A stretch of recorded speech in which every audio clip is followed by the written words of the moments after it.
முட்டாள் கழுதை. அது ஒரு அடர்ந்த காடு. அந்த காட்டில் ஒரு வயதான சிங்கம் ஒன்று வாழ்ந்து வந்தது. வயதாகிவிட்ட காரணத்தால் அந்த சிங்கத்தினால் வேகமாக ஓடவும் வேட்டையாடவும் முடியவில்லை. அதனால சாப்பிட எதுவும் கிடைக்காமல் அந்த சிங்கம் ரொம்ப கஷ்டப்பட்டது. சிங்கமும் எத்தனை நாட்கள் இப்படியே இருப்பது? சாப்பிடுவதற்கு ஏதாவது செய்தாகணுமே என்று யோசித்தது. யோசித்துக் கொண்டிருக்கும் பொழுது அந்த பாதையின் வழியே குள்ள நரி ஒன்று வந்து கொண்டிருந்தது. உடனடியா சிங்கமும் அந்த நரியைத் தவிர வேறு யாரும் இந்த மாதிரியான வேலைக்கு சரிப்பட்டு வரமாட்டார்கள் என்று நினைத்தது. சிங்கமும் உணவை சேகரிச்சிட்டு வர இந்த குள்ள நரியை உதவியாளனாக நியமிக்க முடிவு செய்தது. உடனே சிங்கம் நரியை வரவழைத்தது. இனிமேல் நீதான் என் மந்திரி. உன்னை கேட்டுத்தான் எதையும் செய்வேன் என்று சிங்கம் அந்த குள்ள நரியிடம் கூறியது. நரியால் சிங்கத்தின் பேச்சை நம்ப முடியல.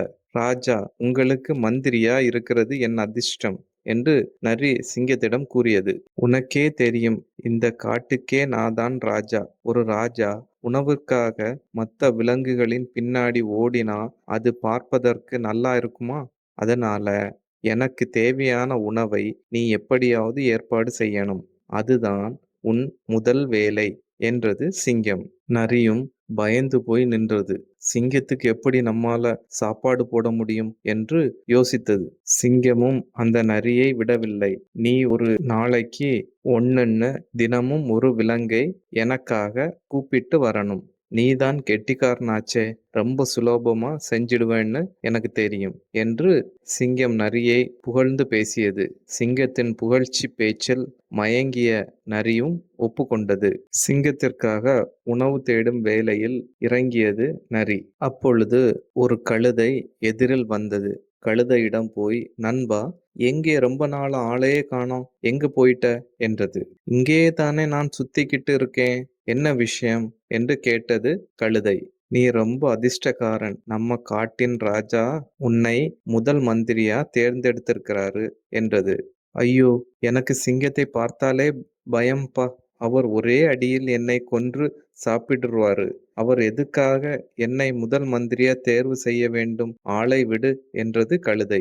பயப்படாதே, நீ மட்டும் மந்திரியா இருந்தால் உன் நிலைமை எங்கேயோ போயிடும். ராஜாவுக்கு அடுத்தபடியா நீதான் எல்லாமே. எல்லா விலங்குகளும் உனக்கு மரியாதை தரும்.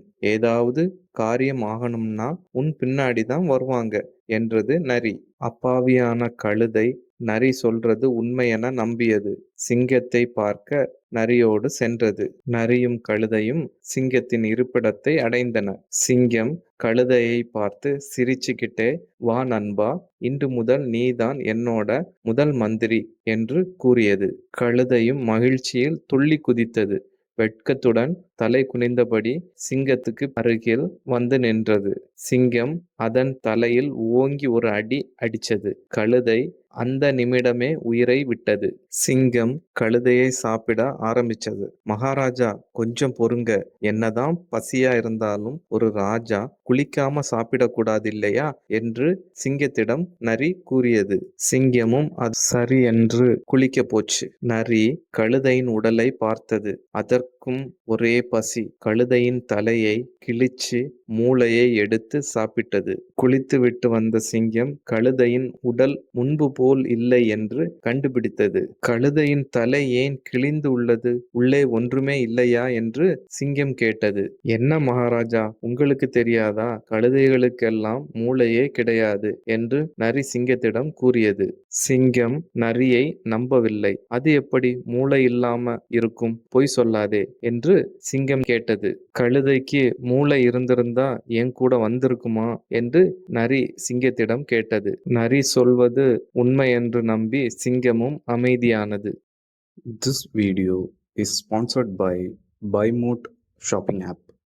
BuyMote e-shopping application is one of the online shopping app now available on Play Store and App Store.